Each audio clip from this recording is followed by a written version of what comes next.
Hello friends, അസ്സലാമു അലൈക്കും. Welcome to easy life Mallu. Saudi, Dubai പോലെയുള്ള മിഡിൽ ഈസ്റ്റേൺ കൺട്രിയിലേക്ക് നമുക്ക് പോകാൻ ഇഷ്ടമാണ്. അത് ചിലപ്പോൾ ജോലി സാധ്യതകൾക്ക് വേണ്ടിയിട്ടാവാം, അല്ലെങ്കിൽ ടൂറിസം ആയിട്ടാവാം, പിന്നെ ഹജ്ജ്, ഉംറ എന്നിവ പോലുള്ള ഭക്തി കാര്യങ്ങൾക്ക് വേണ്ടിയിട്ടാവാം. എന്നിരുന്നാലും ഇവിടെ എല്ലാം പോകാൻ നമുക്ക് ഇഷ്ടമാണ്. അതാണ് മെയിൻ കാര്യം. എന്താണ് ഇതിനുള്ള കാരണം? ഇവർക്ക് നമ്മളെ ഈ ടൂറിസത്തിനും ഈ ജോലി സാധ്യതകൾ ഇത്രയും ഉണ്ടാക്കാനുള്ള റിസോഴ്സ് എവിടുന്ന് കിട്ടി? വരൂ, സൗദി എക്സ്പ്ലോർ വീഡിയോയുടെ രണ്ടാമത്തെ ടൂറിസ്റ്റ് ഏരിയയിലേക്ക് പോവാം. അന്ന് രാത്രി 12 മണിയോടെയാണ് സൗദിയിലെ ഈസ്റ്റേൺ പ്രൊവിൻസിലെ ദഹ്റാനിൽ ഞാൻ എത്തിയത്. ഇന്ന് നമ്മൾ കാണാൻ പോകുന്നത് സൗദി അറേബ്യ എന്ന കൺട്രിയുടെ ഭാവി തന്നെ മാറ്റിമറിച്ച, വെറും കൃഷിയും ഒട്ടക വിൽപ്പനയും മാത്രമായി നടന്ന ഒരു സമൂഹത്തിന്റെ എക്കണോമിക്കലും പൊളിറ്റിക്കലുമായിട്ടുള്ള ഒരു കുതിപ്പ് തന്നെ ഉയർത്താൻ കാരണമായ ഒരു സ്ഥലം. അതുപോലെ ബേസിക്കലി പറയുകയാണെങ്കിൽ സൗദിയിൽ ആദ്യമായിട്ട് എണ്ണ കണ്ടുപിടിച്ച സ്ഥലം, അതായത് ഓയിൽ ഫീൽഡ് ഉള്ള ഏരിയ. അപ്പോൾ ലെറ്റ്സ് സീ ദമാമിലെ King Abdul Aziz Centre of World Culture, the Ithra. സൗദിയിലെ ഏറ്റവും റിച്ചസ്റ്റ് കമ്പനിയായ അറാംകോ ഓയിൽ കമ്പനിയാണ് ഈ ഇത്ര എന്നുള്ള ബിൽഡിംഗ് ഓൺ ചെയ്തിരിക്കുന്നത്. 2010 ഈ ബിൽഡിങ്ങിന്റെ പ്രൊജക്ട് സ്റ്റാർട്ട് ചെയ്തത്. 8 വർഷത്തോളം എടുത്തു ഈ ബിൽഡിങ്ങിന്റെ പ്രൊജക്ട് ഫുൾ കംപ്ലീറ്റ് ആവാൻ വേണ്ടിയിട്ട്. ഇതിന്റെ മെയിൻ അടിസ്ഥാനം എന്ന് പറയുകയാണെങ്കിൽ ക്രിയേറ്റീവ് ആയിട്ടുള്ള ആൾക്കാരെ മുന്നോട്ട് കൊണ്ടുവരിക, അതുപോലെ തന്നെ കൾച്ചറൽ അവരുടെ കൾച്ചറെല്ലാം ലോകത്തിന് മുമ്പ് എത്തിക്കുക, കൾച്ചറൽ എക്സ്ചേഞ്ച്, അതിൻ്റെ ഭാഗമായിട്ടുള്ള ബിൽഡിംഗാണ് ഈ ഇത്ര എന്നുള്ളത്. അതുപോലെ തന്നെ നമുക്കറിയാം ടൂറിസവും ജോബ് ഓപ്പർച്യൂണിറ്റീസും പിന്നെ ബിൽഡിങ്ങിൻ്റെ ഓരോ ഇത്ര പടുകൂറ്റം ബിൽഡിങ്ങുകൾ ഉണ്ടാക്കിയതും ഇതിനെല്ലാം അടിസ്ഥാനം ഓയിലാണ്. അപ്പോൾ ഓയിൽ എത്രത്തോളം ഇമ്പോർട്ടൻ്റ് ആണെന്ന് നമുക്കറിയാം.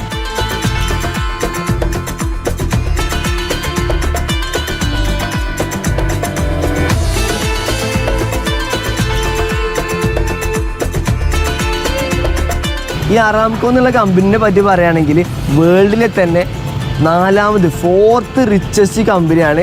ആപ്പിളാണ് ഫസ്റ്റ് തോന്നുന്നു, പിന്നെ അതിനുശേഷം വേറെ 2 കമ്പനി ഉണ്ട്, അതിനുശേഷം ഈ അറാംകോ ആണ്.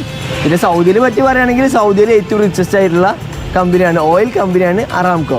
മെയിൻ ഫോക്കസ് എന്താ അറിയോ? ഇവിടുത്തെ ആൾക്കാരെ, ക്രിയേറ്റീവ് ആയിട്ടുള്ള ആൾക്കാരെ മുന്നോട്ട് കൊണ്ടുവരിക, അതുപോലെ തന്നെ ഇവരുടെ കൾച്ചറിനെ ഒന്നുകൂടി എക്സ്പോസ് ചെയ്യിക്കുക. അതൊക്കെയാണ് ഇവിടുത്തെ മെയിൻ പർപ്പസ്. ഈ കമ്പനിയുടെ നെറ്റ് വർത്ത് ഇല്ലേ, അതായത് ടോട്ടൽ എത്ര ആസ്തി ഉണ്ടെന്ന് ചോദിച്ചാൽ 1.5 ട്രില്യൺ, അതായത് 1.6 ട്രില്യൺ US$. അതായത് ഇന്ത്യൻ റുപ്പിയിൽ ഇത്രയും ഇന്ത്യൻ റുപ്പിയാണ് ഇവരുടെ ടോട്ടൽ ആസ്തി. ഇത്രയോട് ചേർന്നിട്ട് തന്നെ ഒരു കോഫി ഷോപ്പ് ഉണ്ട്. അതാണ് നിങ്ങൾ ആ മുമ്പിൽ കാണുന്നത്, ഒരു വയലറ്റ് കളറിൽ. നമുക്ക് അവിടെ പോയി നോക്കാം. അതാ കോഫി ഷോപ്പിന്റെ റൂഫാണ് കേട്ടോ. എന്നിട്ട് വരാനുള്ള നല്ല സമയം രാത്രിയാണ്, കാരണം ലൈറ്റ് ഷോസും അങ്ങനെ എല്ലാം കാണാൻ പറ്റും നമുക്ക് ഇതേപോലത്തെ.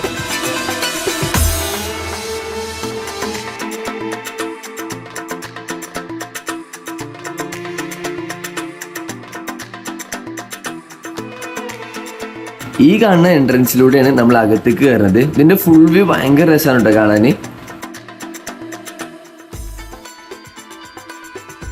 നമ്മളങ്ങനെ അകത്തേക്ക് കയറിയപ്പോൾ ഒരു സെക്യൂരിറ്റി ചെക്കിങ് ഉണ്ടായിരുന്നു. പക്ഷെ ഇവിടുത്തെ വ്യൂ ഉണ്ടല്ലോ, ഒരു രക്ഷയില്ലല്ലോ. കണ്ടോ എമ്മ ലുക്ക. ഇവിടെ കയറിയിട്ട് ഞാൻ ആദ്യം കണ്ടതാണ് ഒരു ബോക്സ് അല്ല, 1000 ബോക്സ് കൊണ്ട് റൂം ഉണ്ടാക്കി വെച്ചിട്ടുണ്ട്. അപ്പോൾ ഞാനിത് എന്താണെന്ന് അറിയാൻ വേണ്ടിയിട്ട് ഇതിൻ്റെ ചുറ്റും നടന്നു നോക്കുമ്പോഴാണ് അതിൻ്റെ ഉള്ളിലില്ലേ എന്തോ ഡ്രോയിങ്സ് വരക്കാനുള്ള എന്തോ സെറ്റിങ്സ് ഉണ്ട്, ആർട്ടില്ലേ അതിനെ റിലേറ്റ് ചെയ്തിട്ടുള്ള എന്തോ കാര്യമാണ്. അപ്പോൾ നമുക്കിവിടെ പെയിന്റിങ്സ് കാണാൻ പറ്റും. ഇത് വെച്ചിട്ട് നമ്മൾ അപ്പുറത്തും ഇപ്പുറത്തും സൈഡിലിരിക്കുക, എന്നിട്ട് നമ്മളെ മുഖത്ത് പെയിന്റിങ്സ് വരയ്ക്കുക. അങ്ങനെ അപ്പോൾ ഇവിടുത്തെ സ്റ്റാഫിന്റെ മുഖത്ത് നമുക്ക് ഇതേപോലെ പെയിന്റിങ്സ് കാണാൻ പറ്റി. അവരും തമ്മിൽ വരച്ചിട്ട് പെയിന്റ് ഒക്കെ ഇവിടെ ഫ്രീ ആയിട്ട് കൊടുക്കുന്നുണ്ട്. ഇവിടേക്ക് കയറാനും വേറെ എക്സ്ട്രാ ഫീസ് ഒന്നുമില്ല.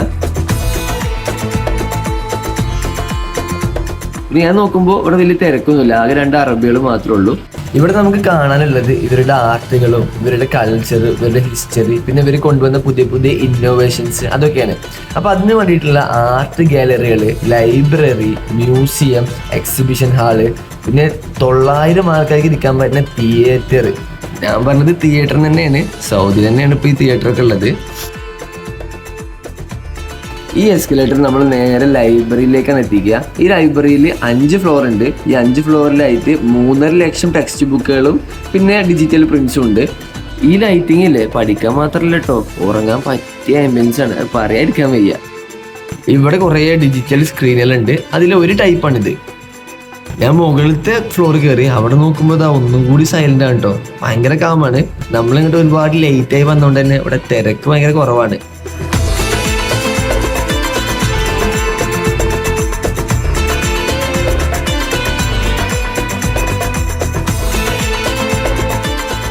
ഞാൻ വന്ന് ബുക്ക് എടുത്ത് ഒന്ന് നോക്കി, ഒന്ന് മറിച്ച് നോക്കി, ഒന്നും മനസ്സിലാവണില്ല. അതേപോലെ തിരിച്ചു വെച്ചു, തിരിച്ചു പോകും. ഏറ്റവും ടോപ്പ് ഫ്ലോറിനുള്ള വ്യൂ ആണിത്, 5th ഫ്ലോറിന്. അപ്പോൾ ഞാൻ ഇവിടെ കയറിയപ്പോൾ ഇതാ ഇവിടെ ഒരു അക്കാഡമി കാണാൻ പറ്റി. ഇത്ര അക്കാഡമി ജോയിൻ ചെയ്യണമെന്നുള്ളവർക്ക് ഈ QR കോഡ് സ്കാൻ ചെയ്യാം. ഇനിയിപ്പോൾ വായിക്കാൻ ഇഷ്ടമില്ലാത്ത ആളാണെങ്കിലും വെറുതെ ഇവിടെ വന്നിട്ട് വിസിറ്റ് ചെയ്യാനുള്ള ഒരു മുതലുണ്ട് കേട്ടോ. അങ്ങനെ കാണാനുണ്ട്. അങ്ങനെ ഞാൻ തിരിച്ചു പോരാണ്. ഇനിയിപ്പോൾ ഇവിടെ ഒന്നും ചെയ്യാനില്ല.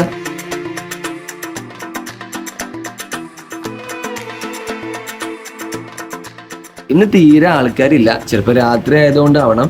മെയിൻ ഹാളിൽ കൂടെ നടക്കുമ്പോഴേ ഇവിടുത്തെ ഓരോ തൂണുമയും എഴുതി വെച്ച് കാണാൻ പറ്റും. ലൈബ്രറി, മ്യൂസിയം, ടവർ എന്നൊക്കെ എഴുതി വെച്ച് കാണാൻ പറ്റും. ഈ കാണുന്നതാണ് മ്യൂസിയം. ഈ മ്യൂസിയത്തിൽ കുറേ പള്ളികളുടെ മോഡൽ ഉണ്ടാക്കി വെച്ചിട്ടുണ്ട്. അതായത് 500, 800, 1000 വർഷമൊക്കെ പഴക്കമുള്ള പള്ളികളുടെ മോഡൽ ഉണ്ടാക്കി വെച്ചിട്ടുണ്ട്.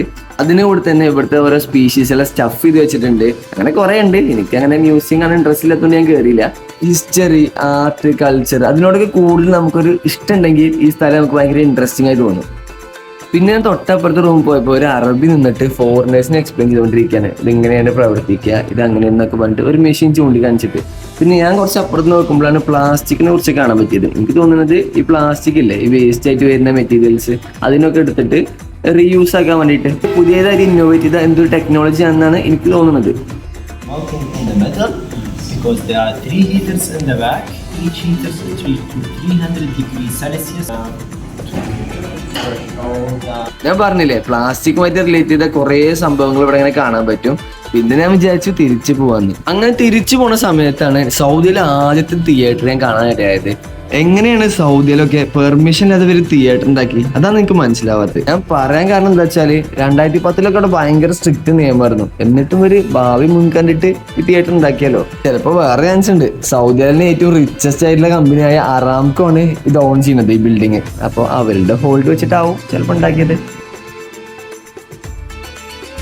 അങ്ങനെ നമ്മുടെ വീഡിയോ ഇവിടെ അവസാനിക്കുകയാണ്. എല്ലാവർക്കും ഇഷ്ടമായത് പ്രതീക്ഷിക്കുന്നു. എന്തായാലും എൻ്റെ വീഡിയോ എല്ലാവരും ലൈക്ക് ചെയ്യുക, ഷെയർ ചെയ്യുക, സബ്സ്ക്രൈബ് ചെയ്യുക. Okay, bye bye.